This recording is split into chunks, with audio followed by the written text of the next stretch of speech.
एक गोष्ट लक्षात ठेव, श्वासांची स्वामी, ज्या घराला लक्ष्मीची किंमत कळते त्याच घरात नारायण येतो.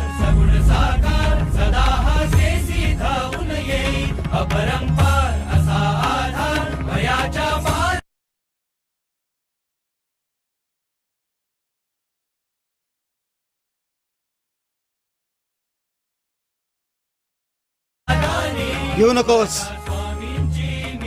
मी तुझ्या पाठीशी.